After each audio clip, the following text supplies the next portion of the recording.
Hello students, today we will study poem 2 Wind from class 9th textbook Beehive.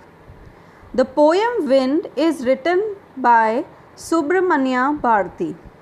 This poem was originally written in Tamil, but it was later translated from Tamil into English by A.K. Ramanujan. Now a short summary of the poem.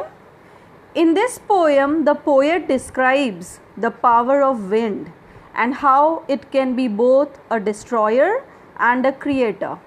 The weak things cannot withstand the powerful wind and easily break down, while strong things use it for their benefits. The poet has used strong and powerful wind as a symbol of problems and challenges that we face in our lives. We should be mentally and physically strong while dealing with these problems, otherwise we will break down like weak buildings. So ये poem में जो poet है उन्होंने wind की power के बारे में बताया कि जो विंड है वो एक डिस्ट्रॉयर भी हो सकती है और वो एक क्रिएटर भी हो सकती है.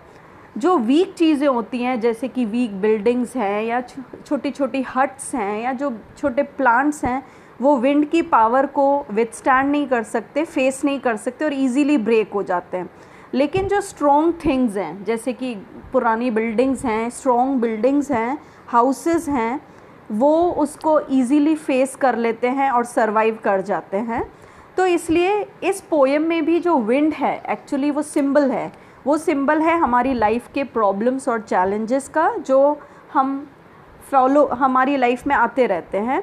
और ये पोएम मैसेज है कि हमें इन प्रॉब्लम्स को मेंटली और फिज़िकली स्ट्रॉन्ग रहकर फेस करना चाहिए, अदरवाइज़ हम लोग भी इन वीक बिल्डिंग्स की तरह टूट कर रह जाएंगे और लाइफ में कभी भी सक्सेसफुल नहीं हो पाएंगे. Now let us study the poem line by line and understand the poem. We'll start with stanza 1. I'm reading the poem. Wind, come softly.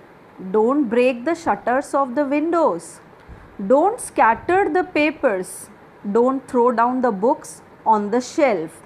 So in this poem, the poet is talking to the wind.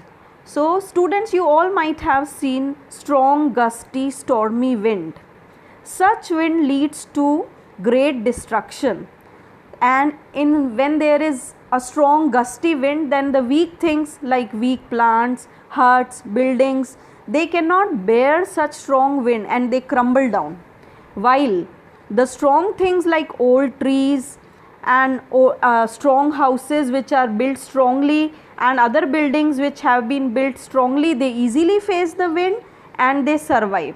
So the poet wants to say that our life is similar and we also face such stormy winds in our life. Stormy winds means problems and challenges in our life, and weak people, they are not mentally and physically strong and they fail to face the problems, while strong people, they bravely face the problems and come out successful.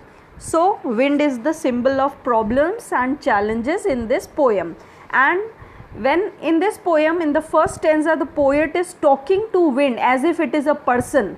So when it is a poetic device, like when some inanimate object or some non-living object, it is given the quality of a person, then such a poetic device is known as personification. So in this stanza or in the whole poem, wind has been personified because the poet is talking to the wind. He is telling the wind, wind, come softly, don't break the shutters of the windows. So he is telling the wind that you come softly, please don't break the shutters of the windows, don't scatter the papers, and don't scatter the papers, don't throw down the books on the shelf. So you might have seen that when a strong wind comes, it just breaks the glasses of the windows. The papers which are there on your table, they just get scattered, and even the books, they fall down from the bookshelf. So he wants he's telling the wind that please don't do that, means be soft to us. Now in this stanza, let's have a look at the poetic devices. Now if we see the rhyme scheme of the poem, the words, the last words like softly, windows, papers, shelf, they are not rhyming with each other. It means this poem is written in free verse. Actually this poem is translated from Tamil, so there is no rhyming scheme. When there is no rhyming scheme, it is known as free verse. Now second poetic device, poet has used anaphora. Anaphora means when a particular word is repeated at the start of two or more consecutive lines, then that is known as anaphora. And if you see in the second, third and fourth line, the line is starting with the word don't. Don't in all the, in second line, in third line and fourth line. So it is an example of anaphora. Now let's read stanza 2. There, look what you did. You threw them all down. You tore the pages of the books. You brought rain again. You are very clever at poking fun at weaklings. Now again, the poet here has addressed wind as you. So we generally address you to some human being, but here the poet is addressing wind as you, so it is personification. Now he is telling how what generally the wind does when it comes. So he says that look what you have done. You have thrown everything. You have thrown the papers. You have thrown the books from their shelves, and you tore the pages of the books. Even the pages of the books are torn. You brought rain again. Sometimes when there is stormy wind, it is followed by rain. You are very clever at poking fun at weaklings. Means here he wants to say that generally only those things fall down or crumble down or are damaged or destroyed which are weak. Strong things never get damaged or destroyed. So the poet wants to say that you are making fun of the weak things or weak people. So he is telling the wind not to do that. In this stanza, it appears as if the poet is talking to a young boy who is teasing the weak people, who is tearing the books, or who is throwing the pages. So as if he is talking to a young boy and he is asking them not to do that. Now let us see the meanings of the word poking fun. Poking fun means making fun of something.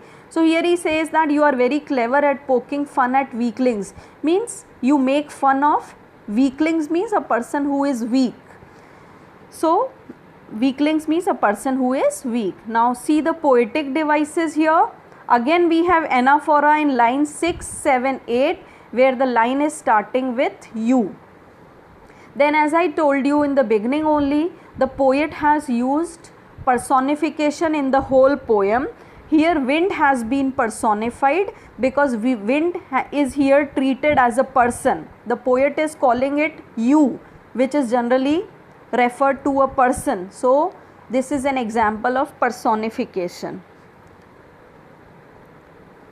Now stanza 3. Frail crumbling houses, crumbling doors, crumbling rafters, crumbling wood, crumbling bodies, crumbling lives, crumbling hearts, the wind god winnows and crushes them all. Now here again the poet is talking about the destructive power of the wind. Means how destructive can a strong wind be. कि what इसमें poet बताना चाह रहे हैं कि wind का destructive power कैसा होता है और इस डिस्ट्रक्टिव पावर से क्या क्या चीज़ें डिस्ट्रॉय हो सकती है, क्या क्या डिस्ट्रक्शन हो सकता है. सो वो यहाँ पर विंड से बात करते हुए पहले 2 स्टेंजा में पोएट जो हैं वो विंड से बात करते हुए कहते कि विंड बहुत सॉफ्टली आओ और तुम ये जो बुक्स पड़ी हैं शेल्फ में उनको मत गिरा देना और जो पेपर्स पड़े हैं उन्हें मत स्प्रेड कर देना.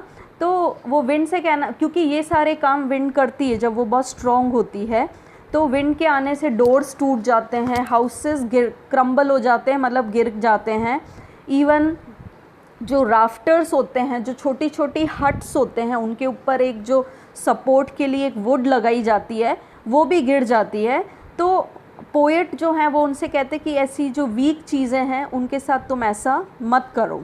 सो he here frail means weak. So he saying frail crumbling houses, because of the destructive wind the weak houses they crumble, they fall down. Doors also fall down. Crumbling rafters. Now rafters, as I told you, on huts you might have seen the roof of the hut, it is supported by pieces of wood, sloping pieces of wood. So those pieces are known as rafters, and they also crumble down because they are weak, they are made of wood and they cannot face the destructive power of wind, and that's why they crumble down, they fall and break down. Similarly, crumbling wood, crumbling bodies, even the destructive wind does not spare the bodies also. Bodies means human beings. Crumbling lives, crumbling hearts means even the weak hearted people. They here, as I told you, since the poet has compared the wind to problems and challenges in our life, so he says that these challenges and these problems, they cannot be faced by the weak hearts. The weak people, the people with weak hearts, they cannot face challenges, hardships and difficulties in their lives, and they just fall down before it, they surrender before it.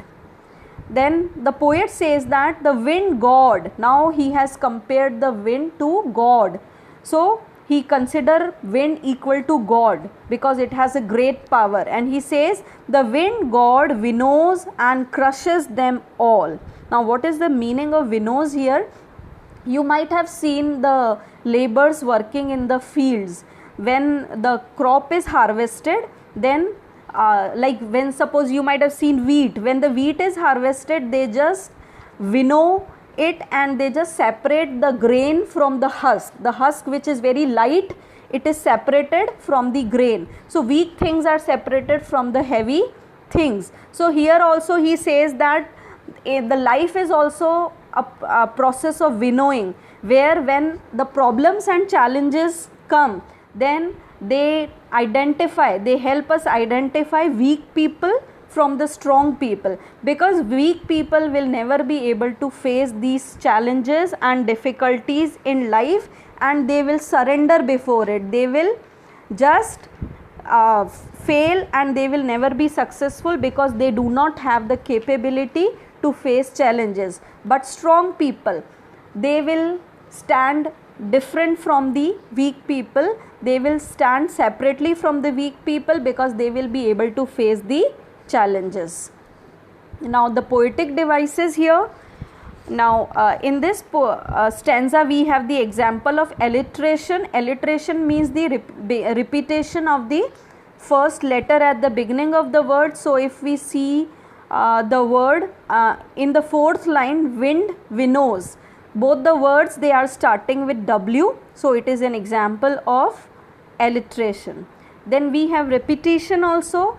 Crumbling word has been repeated many times, so this crumbling is the repetition. And why the poet has repeated crumbling? Just to stress the destructive power of wind. He wants to say that how wind is destructive. Similarly, the problems and challenges, they also are very destructive. They can destroy the weak people, weak bodies, people with weak heart. Now let us read stanza 4. He won't do what you tell him, so come, let's build strong homes. Let's joint the doors firmly. Practice to firm the body. Make the heart steadfast. Do this and the wind will be friends with us. Now so here the poet wants to say that even if you tell the wind to come softly, but it will not listen to you because it is a natural phenomenon, it has to come. Similarly, problems and challenges, they are the part of life. Life cannot remain same all the time. Life cannot remain uniform all the time. Sometimes if you have problems, then the other time you can have happiness in your life. So happiness and problems, adversity and prosperity, they are the part of your life, and you have to face them equally. So he says that, and even if you say that you don't come, they will not listen to you. So in this stanza, the poet is saying that he won't do what you tell him. Means even if you ask wind to come softly, it won't listen to you. So come, let's build strong homes. So he wants to say that let's prepare to face, when it has to come, then why don't we prepare to face that wind? So come, let's build strong homes. So let us build strong homes so that they do not crumble or they do not fall down. Let's joint the doors firmly. Let's make firm doors. Let's join them firmly so that they do not break or fall down when the strong winds come. Similarly, practice to firm the body.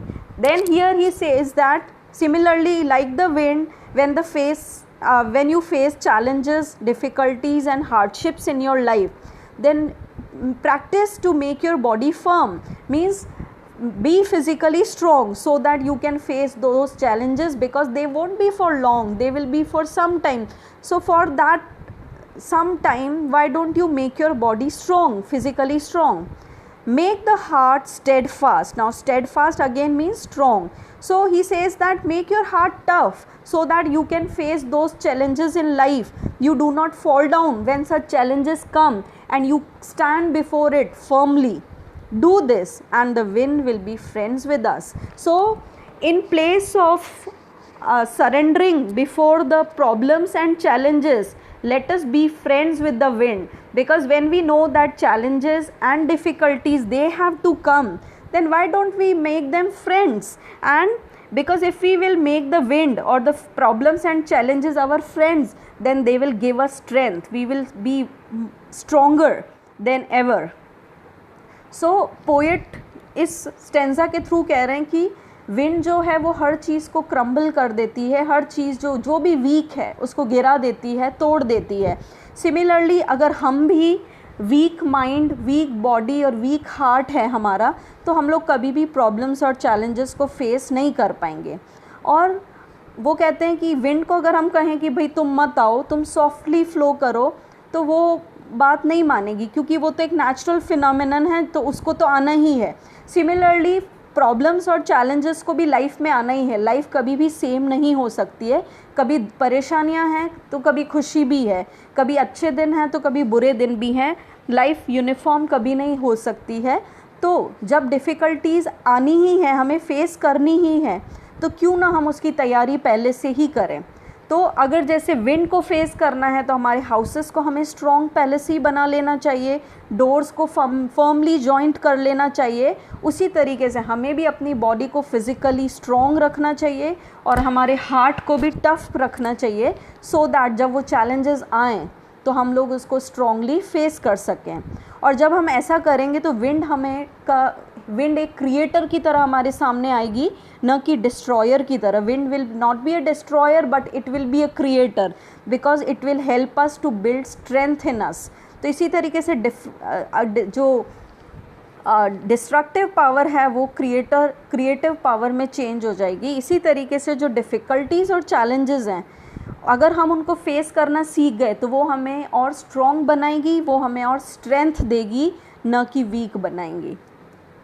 Now let us see the poetic devices here. Again we have the example of alliteration, as in first line won't and what, W has been repeated. Then as I told you, wind, it is symbolism here, because wind is a symbol of problems and challenges in our lives. Now let us read stanza 5. The wind blows out weak fires, he makes strong fires roar and flourish. His friendship is good, we praise him every day. So now the poet, he wants to say that the wind blows out weak fires. If you have seen in jungle, when there is fire in the jungle and the wind is blowing, the weak fire will not remain for long. It will just blow out. Blow out means it will extinguish, because weak fire cannot bear that strong wind. But जो strong fire है वो और ज़्यादा flourish होगी, और ज़्यादा फैलेगी. So he says that he makes strong fires roar and flourish. Means जो विंड है वो जो स्ट्रॉन्ग फायर को और ज़्यादा आवाज़ करेगी और ज़्यादा पूरे जंगल में फैलेगी, क्योंकि विंड उसको सपोर्ट प्रोवाइड करती है, स्ट्रेंथ प्रोवाइड करती है. So here the poet wants to say that the weak things they will just remain a failure in life, they will fall down, but the strong things, they will spread and they will become stronger with the problems and challenges in their lives. So he says that his friendship is good, we praise him every day. So he says that the friendship, if you make wind a friend, then his friendship is good. We praise him every day. We will praise him every day, because if you make friends with the wind, then it will make you stronger. It will provide you strength to further face the challenges and problems, and you will be successful in your life, and you will not be a failure like the weak people who will crumble down in the face of strong wind. Now here the meanings. Roar means to make loud noise. As you might have seen, when there is strong fire, it makes a lot of noise. And flourish means spread. Strong winds, when the wind, strong fires, they flourish, they spread with the strong wind. Then blows out means extinguish or stop. Means the weak fires, they will just stop. They will not roar and flourish with, because they will not be able to face the wind. Now poetic device. We have alliteration in wind weak, first line where W has been repeated. Then we also have alliteration in fire flourish, because here also F has been repeated. So with this we have finished the poem, and the poem ends with the message that when we know that problems and hardships, they are the part of the life, then why not to face it with strong heart and strong body, with physically strong body and tough mind. Because if we will face it with a tough heart and strong mind, then it will become a friend of us, and we will become stronger, and we will become a successful person in our lives. Otherwise, weak person, he will fail, he will not be able to face the difficulties, and he will not be able to survive in this world, which is very difficult to live. Okay, with this we have finished the chapter. Thank you.